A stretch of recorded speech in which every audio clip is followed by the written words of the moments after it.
And then we got a second. There's another documentary review about the Boston Marathon Netflix documentary. American Manhunt is called. It's called American Manhunt. Now this is it was cool to watch this because I remember seeing this in the news as a kid. Happened in 2013, I believe. I remember this was on the news, and I remember I saw Patriot Day. The Patriot. That's the movie's called. There's a movie based on this called Patriots Day. I saw the movie as well based on this. And what do you call with Mark Wahlberg? I remember the details. Now I thought it was the older brother that ran over the little one. It's like the opposite. The younger brother ran over the older brother, and the guy mentioned he made eye contact with the older brother. He looks at him. He throws. He can't believe that. Oh, he ran out of bullets. And then he said literally he was like 6 feet away from the guy, like 6 feet away from him. Which that's pretty damn close. He got really close to this guy because he went around. He went behind like the yards and stuff. I think they said, or he said he went behind like some yards and stuff. I like the what do you call the one cop? These are Watertown cops. The one Watertown cop mentions. He says. What do you call? When they got the call, I like that. They just had a major terrorist attack in the city. It's Watertown, Boston. It's literally in the same kind of Cambridge. Like this whole area, it's a whole metro area. Everything's so close. Maybe it's like when you live there, it can feel like a world away, I guess, or something. The cop even mentions, like he said, in Watertown, he never had to pull up until that point. In this incident, he never had to pull the trigger. He never even came close to pulling the trigger. Like, Watertown is that safe. Like, it's like this type of incident doesn't happen. And he also mentions another fact that's Watertown's only 4 square miles. The city proper is only 4 square miles in land area. It's a small incorporated city. I guess it's a city. Maybe it's 40,000. I think he said it's like 40,000 plus people. Maybe at the time, 2013. Maybe now it's 40,000. It's, of course, in the greater Boston, I think it's like about a million, or it's probably more than a million people in the greater Boston area, right? But what was I thinking of? Digress here. Yeah, the one cop, he gets up close to him, and then I like how he says the guy throw the gun at him, then he turns around to the other cop. He just starts walking towards them, and the one cop, he ignores the other cop right there. He tackles him. I like that we're not trying to kill the guy. We're trying to bring him into custody.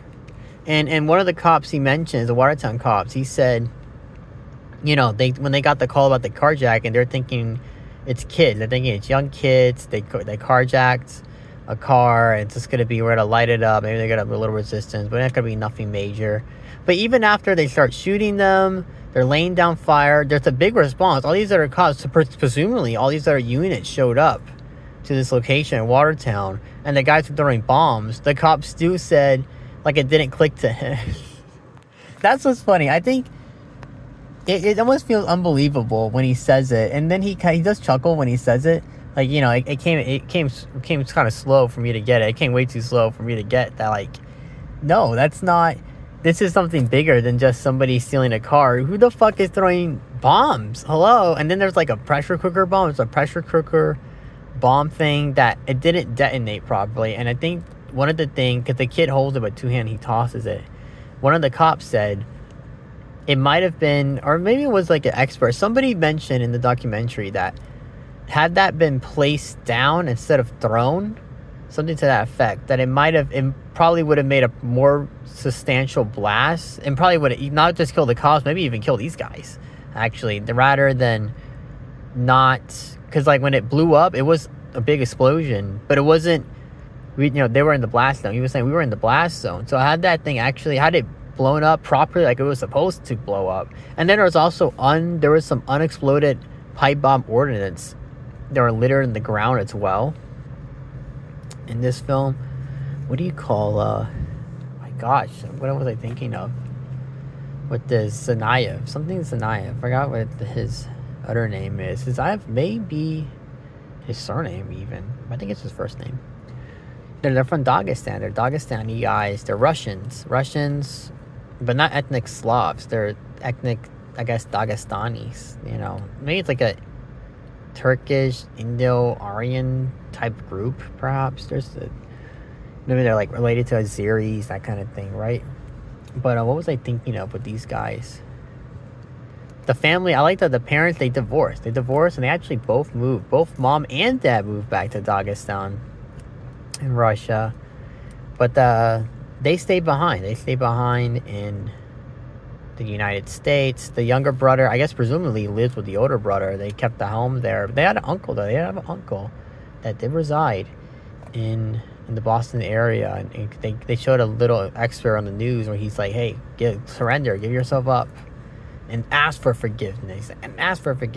You know. I like his friend said, oh, I thought he was just a white kid, you know, all American, just a white kid.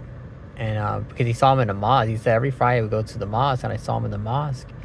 I said, whoa, bro, what are you doing here? And he said, I'm Muslim, bro. I've been Muslim my whole life. I don't know. I look at his face. To me, he looks like he's Arab guy. I'm like, yeah, he looks like he could be from one of those countries, Syria, Israel, or he could be Latino. He looks ethnically, you know, from a different background that's not of the United States. What do you call, like, his ancestors definitely came from somewhere else. Like, he looks like, to me, he actually looks like someone we know, even someone that I know and I'm aware of. And the resemblance is almost uncanny. When I look at that guy's face and I look at that person that I know, I'm like, that could be like his it's almost like his doppelganger. It's pretty damn close. He looks really similar to him. He's just a little lighter in complexion. The other guy's a little more brown. He looked just like him, actually, really. But what was I thinking in my head? What was I thinking of in my head? It was a nice documentary. It's captivating. It holds your attention really well. It's only 3 episodes. It doesn't overstay its welcome. And they're nicely paced, the episodes. I like when the last episode, it's halfway that we catch the guy with the iconic, you know, the boat, there's some blood on the tarp. Now, I don't remember that detail about the blood. I do remember that was disturbed, and the guy said, hey, he's a little disturbed. That's odd, you know? I like that the guy, the scrawny guy, he described himself as a scrawny guy. He says, what's it called? What did he say to that effect? He mentioned, what was I thinking of in my head? When they got to approach the boat, and he's like, well, hold up, we don't know this guy, maybe, because they're pretty positive that he's in there, he has to be in there. And it wasn't even 2, it was like, they said it was 1 block, whatever I don't even know what a block is supposed to be. I don't think it's a mile, maybe it's 1 mile, I don't know. But, you know, basically they had this wide manhunt, and they were thinking he was in Watertown, but they weren't finding him in Watertown. So then they're like, okay, well, maybe he did escape, actually, out of the perimeter. Well, all these cops everywhere, maybe he did escape. But no, he was pretty damn close to where he abandoned the car, actually, ironically enough. Where they abandoned the Chinese guy's car. That he remembered, and that's why he becomes such an important person in this event, because he remembered off the top of his head the GPS number for his car, and they were able to track his car to that area in Watertown. But I digress, what was I saying? I like that he had the wherewithal to say, you know, maybe this guy's got another bomb. Maybe he's that. I mean, they already proved they're killing people, and they're not really ready. He's not ready to go to jail just yet. So, you know, what's it called? Maybe we shouldn't apprehend them on our own. I think it was him. Maybe it was like 4 guys total. It was him, somebody else, or some other guy. And now what's actually called a squad. But then all these cops show up, and I like in the documentary they mentioned they had people that weren't even authorized to be in the area, to be there, and they're showing up there. It was chaotic. It was chaos. And then somebody fires. They had no authorization to fire. But they start firing a shot at the boat, and everybody starts lighting up. It was 127 shots in the boat in general. It's the same when the cops had a shootout with the brothers in Watertown. They're just shooting all over the place. And that's a journalist. He said he documents, like, some guy's kid almost died because the fucking bullet went through the kid's bedroom, like, right over their head. Like, when they mentioned all the shooting that was taking place, I'm like, there has to be some stray bullets for sure. Like, not everything's hitting. The one guy even mentioned, he said he was a good shot. The one guy that went around the houses and approached him like 6 feet apart, he says he was the best shot in the academy, in the forest, in the shooting range, and he was so close. And yet, he said like a cartoon. The guy shooting, none of the bullets hit him. Miraculously, no bullets hit me. I'm guessing no bullets. Well, I don't know, because he said he was shooting. He said he was a good shot and he was shooting, but the guy wasn't reacting. He said he got some torso shots. He shot him in the legs. Nothing. He said literally this guy, nothing. Nothing was stopping this guy from fucking falling and dying. And what else happens in this film? It's a not film, documentary. Well, I guess it is a film in some sense. It's a documentary film. What was I thinking of in my head with this documentary? It was good. I liked it. I really liked this documentary. It was a nice watch. I really enjoyed watching this documentary about these brothers, because I remember seeing this on the news, so it's kind of cool to see, like, well, I actually saw that on the news. These brothers, and all they're very, and I like the one guy in the film, the terrorist, the journalist that said, they weren't born the Boston Marathon bombers, they became them. And so we have to, and he's saying when he's going through, he wrote a piece about it, and he mentions, like, now why he did go to Dagestan, and we know, like, through the evidence, through the research, that he did find a group of Muslim men, like a brothership type thing, and he was associated with them. He concludes that he probably didn't get radicalized even after when he went and he was with these guys. Like, he didn't get radicalized there. He must have got radicalized when he came back to the States. Maybe that there set a precedent that led onto it, but it wasn't like he went there and he came back radicalized. Like, he must have got radicalized here somehow. And he mentions, he got, obviously, because he's writing kind of a controversial thing. There's people that it's black and white. They're still gray. Okay, now I accidentally pressed stop on it. It's black and white, right? There's no gray. It's fluid, and so, how do you call it? But for people, it's black and white. He received a death threat. I hope your family dies as a terrorist. So you have to live through it every day. Presumably, I guess it's someone that lost someone in the Boston Marathon or so. Or it's just somebody that was feeling for them, offended on someone's behalf. But what do you call, what was I thinking of in my head with this? What was I thinking of?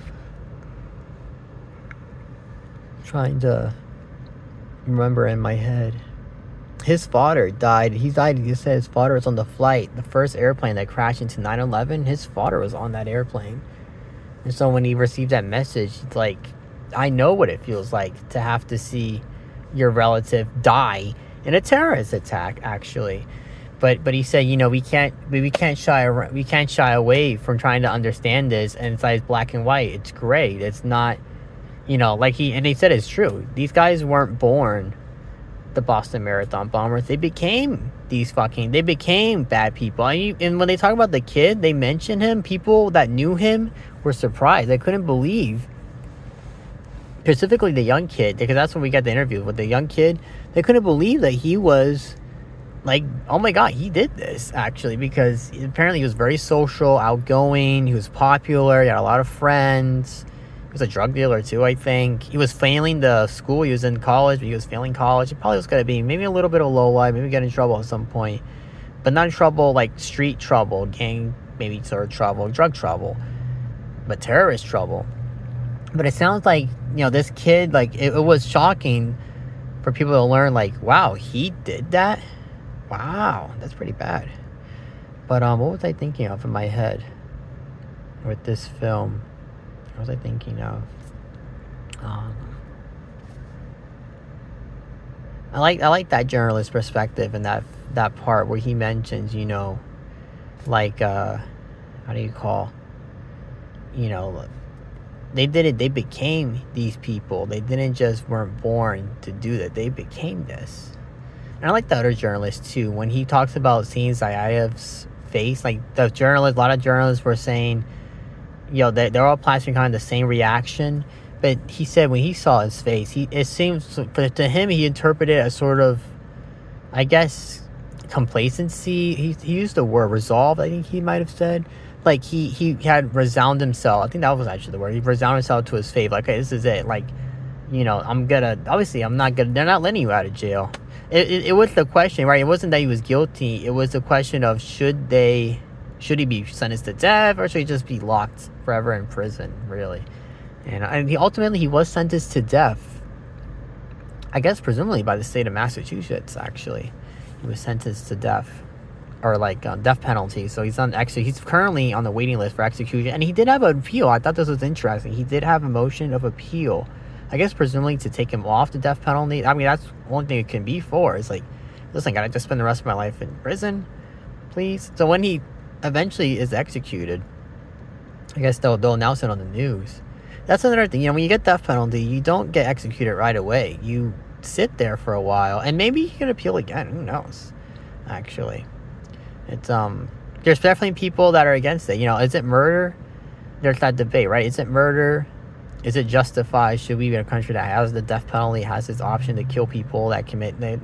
I guess an eye for an eye. Some people say yes, eye for an eye. Others say, you know, two wrongs don't make a right. Yes, they did that, but I mean, you killing them, the government's allowed to kill you. I mean, yeah.